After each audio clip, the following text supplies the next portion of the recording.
itu bahayanya dia bisa nutup jalan napas. Terus tadi Anda lihat itu 4 menit toh ya, kalau nggak bisa napas, ya kan? Dalam waktu 6 menit kemudian dia bisa meninggal karena bergerak dan juga gangguan jantungnya. Oke, sini. Nah, jadi ya Anda coba. Ya, pada orang tersedak ini efeknya kayak gini. Kita akan pasti mempunyai refleks memuntahkan. Jadi coba lihat saya, pegang leher, ya, dua-duanya.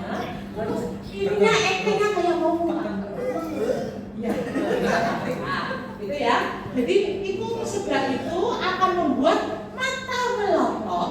Itu refleksnya. Karena kita kadang-kadang tersedak untuk jalan nafas, maka kita akan mencoba mengeluarkan sampai mata kita melotot. Dan ketika kita ngomong gak bisa lagi coba bentar, ajari dulu, nanti baru acting. Nah, ya. Oke, lanjut. Nah, sekarang penolongnya.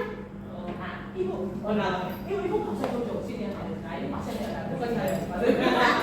Jadi ada 2 cara.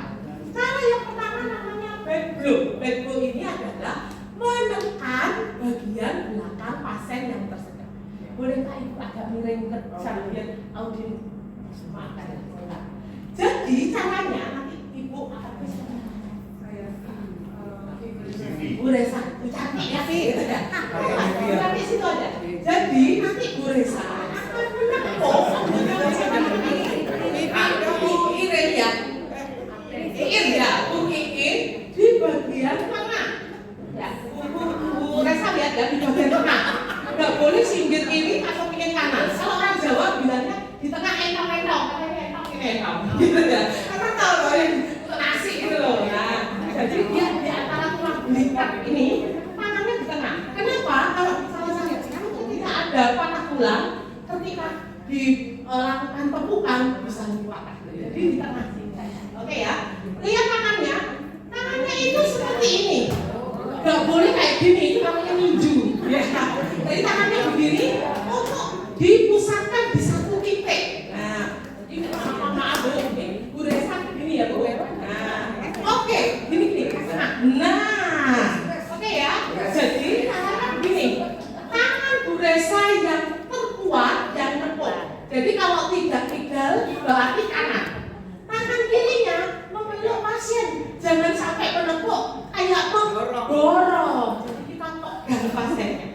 Oke, cara memegang oke, dibalik ya. Maafkan ya Bu, tak suruh bolak-balik kayak aku nggak lagi. Nah, jadi tangannya gini. Kemudian ini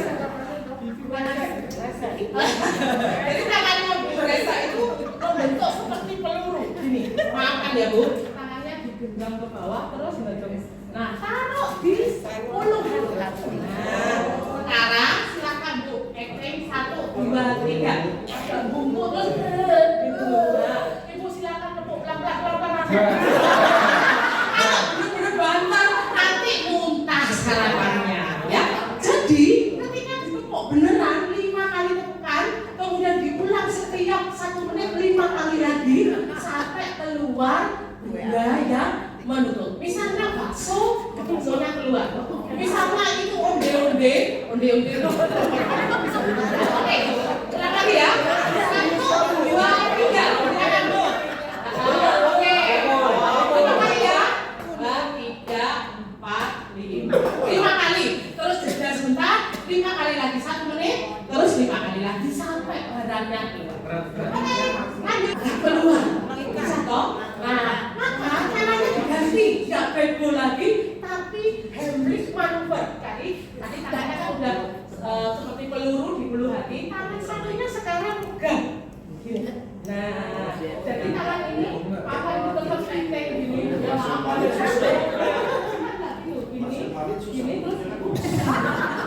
Jadi saya coba sekarang semuanya bikin. Semuanya pegang gini, terus dipegang gini. Ya, coba semuanya. Pegang. Nah, saya iya. Dua-duanya. Ini ya. Udah. Oke, ya kita ke belakang. Betul. Ya, tapi jangan sekarang nanti bentar ya. Ditekannya kuat 5 kali tekanan juga. Jadi semuanya siklusnya 5 kali. Tepukan 5 kali, 1 menit, 5 kali lagi, Demikian juga dengan Heimlich manuver. Oke, udah kasih ya. Terima kasih ya Bu ya. Nah, oke.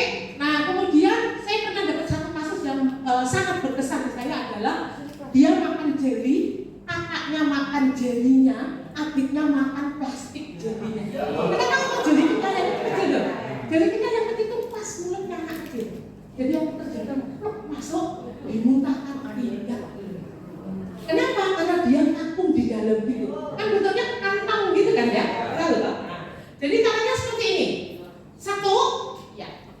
Nah, anak itu kita pegang di bagian punggungnya, ya kan? Jadi kayak gitu. Kita dudukkan begitu. Maafkan, mbaknya bolehkah anaknya seperti kayak gitu? Dipegang taruh di sini. Saya akan peragakan ya. Jadi ya boleh kayak gitu. Nah, jadi Anda lihat, kenapa posisi begini? Karena ini posisi mengunci. Kalau dia berdiri, dia jatuh. Jadi posisinya begini, kemudian ibu baru menepuk punggungnya, tuh lihat. Dan kalau semakin ke bawah, jadi satu aja sebetulnya kakinya ya, satu tuh kakinya. Nah, jadi dia, ya betul. Tapi dipegangi, jangan sampai anaknya, bukan, gelodong, gitu kan ya. Nah, caranya kalau yang masuk di jalan nafas begini.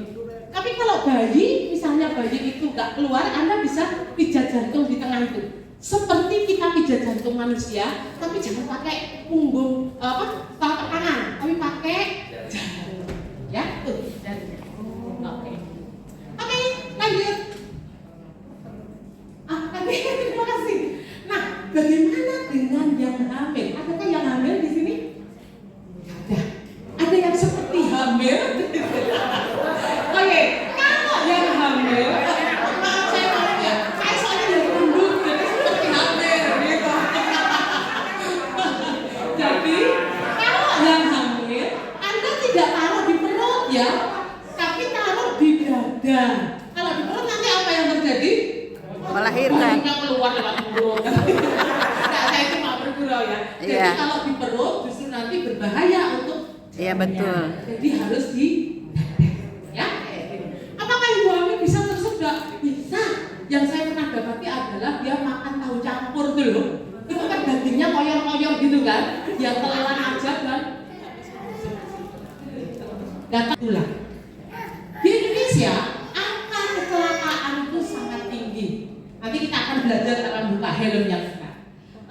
2009 sampai 2011 saya membuat sebuah riset tentang angka kecelakaan sepeda motor di Jawa Timur. Dan saya kaget karena waktu itu, mungkin sekarang udah berbeda ya. Waktu itu jumlah sepeda motor di Kota Malang dan Kabupaten Malang itu kira-kira 15.000. Mungkin sekarang udah jutaan kalau di Jakarta ya. Sehingga angka untuk terjadinya kecelakaan dan patah tulang itu sangat tinggi. Dan kita kadang-kadang tidak tahu apa yang harus kita lakukan pada waktu terjadinya patah tulang. Bahkan kita bisa loh di rumah patah tulang. Suatu hari saya latihan kurs dengan teman-teman gereja waktu saya masih kita lakukan. Jadi yang dilakukan adalah sebuah pembidayaan atau kalau bahasa kedokterannya imobilisasi. Kalau kita adalah membuat tidak bergerak. Siapa yang dibuat tidak bergerak adalah bagian yang patah. Ciri-ciri patah apa? Satu, ada bengkak. Dua, ada bagian yang seperti diskontinuitas. Artinya kan tulang kita itu kontinu, gitu kan? Tiba-tiba diskontinuitas. Jadi ada kayak cepukan begitu. Atau kalau kita pegang pelan-pelan tuh ada kayak bunyi retok. Tapi Anda jangan gitu ya, jangan kalau patah nanti gitu. Nah, itu namanya krepitasi. Jadi tanda patah adalah bengkak, kemudian ada diskontinuitas dan bentuk dari bagian tubuh tadi mengalami abnormalitas. Tangan biasanya gini toh, tiba-tiba nekuk. Kaki lurus gini toh, tiba-tiba nekuk. Nah, itu tandanya diskontinuitas dari tulang. Nah, caranya adalah pakai kayu, bambu, gedebok pisang, kardus. Pokoknya sarannya satu, sesuatu yang rigid. Jadi kalau saya ngajari ibu-ibu PKK biasanya di desa-desa adalah pakai kain. Jadi kain itu bisa taplak meja, bisa selendang untuk digendong, ya, supaya tidak bergerak. Jadi patahannya itu tidak tambah patah. Karena dia patah, dia pasti akan displacement alias tidak bisa cocok begini. Jadi dia akan menjadi displace atau apa ya namanya ya, bergeser. Nah, jadi kita lakukan ini pakai macam-macam boleh, pakai perban, pakai kayak ini kain ya, atau pakai elastik bibit kayak gini ya. Pokoknya adalah sesuatu yang membuat bahan yang rigid tadi membuat tubuh kita tidak bergerak. Oke, lanjut. Kayak ini ya, pisau dapur ini tajam. Kan biasanya ibu-ibu suka mengasah pisau itu tajam supaya kalau motong-motong gampang, gitu kan? Ternyata bisa kena kayak gini. Nah, kalau kayak gini silakan lanjut. Maka caranya adalah kita bikin donat perban. Jadi caranya adalah perban yang panjang itu kita gulung bunder jadi kayak donat, kemudian kita masukkan si perban sisanya. Jadi nanti bentuknya adalah kayak donat. Donat ini gunanya untuk apa? Untuk membuat pisau tadi tidak bergerak dan tidak menimbulkan perdarahan lebih banyak dan tidak membuat arteri atau vena atau pembuluh darah tadi lebih sobek. Jadi dia dimasukkan di atasnya si pisau ini dan dibalut dengan perban. Alias dia itu menjadi sebuah marker untuk membuat si pisau tidak bergerak. Tadi kan imobilisasi pakai kayu, ya kan? Pakai bambu. Nah ini kan pisau itu kan bergerak gitu. Maka kita kasih donat perban tadi untuk membuat dia tidak bergerak. Jadi nanti dilakukannya di kamar operasi atau oke, lanjut. Nah, oke, lanjut. Nah, luka bakar belum, Mas? Kembali ke depan. Nah, oke. Ya, satu lagi. Ya. Luka bakar.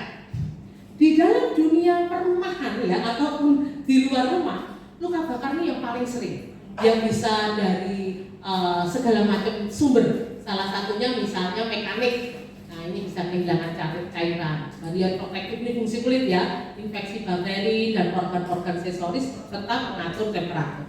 Kalau terjadi luka bakar, lanjut. Nah, ini ya. Penyebabnya banyak, mulai dari api terbakar, misalnya terbakar api di rumah ya, listrik, kalau kesetrum listrik, kemudian bahan kimia. Nah, ini bahan kimia ini misalnya bahan kimia asam atau basa ya, kita kadang tidak tahu apa yang kita hadapi. Kemarin saya dapat pasien itu minum aqua, ternyata aquanya isinya adalah paraquat. Dia Anda bisa tahu langsung korosif. Dia pikir air, tapi ternyata bukan. Kadang-kadang kita menaruh bahan-bahan yang toksik itu di dalam tempat-tempat yang familiar, air minum atau sirup, begitu ya. Jadi nggak boleh. Kalau itu bahan racun, Anda tidak boleh menggantinya dengan wadah-wadah makanan, karena itu berbahaya. Nah, kemudian uap panas. Nah, ini saya pernah dapat kasusnya seorang pedagang bakso. Jadi kalau di daerah itu, di sini pun ada ya pedagang bakso itu kan naik sepeda motor terus baknya bakso besar, pancinya itu. Jadi ternyata ada batu. Anda bisa bayangkan bakso itu penuh dan dia tersiram satu bagian ini, satu panci bakso yang besar. Anda bisa bayangkan tuh panci bakso yang besar itu. Jadi dia terkena itu uap panas. Radiasi. Nah, radiasi ini terkenal karena nuklir ya, salah satunya Chernobyl, mungkin masih ingat tahun 90-an di Rusia. Kemudian air panas. Nah, ini saya punya cerita juga ya, hampir karena kehidupan saya kan dulu itu di UGD 10 tahun. Rumah saya ya di rumah sakit itu. Biasanya tadi ada banyak 3 rumah sakit toh. Jadi saya itu tinggal di dalam rumah sakit, di sebelah rumah sakit, bahkan di dalam UGD karena dikasih kamar bekerja. Nah, jadi ini seorang anak kecil umur 1 tahun atau 8 bulan ya. Ibunya itu bikin stok, Anda tahu kan kalau lagi mau ada pesta. Indonesia biasa. Kemarin karena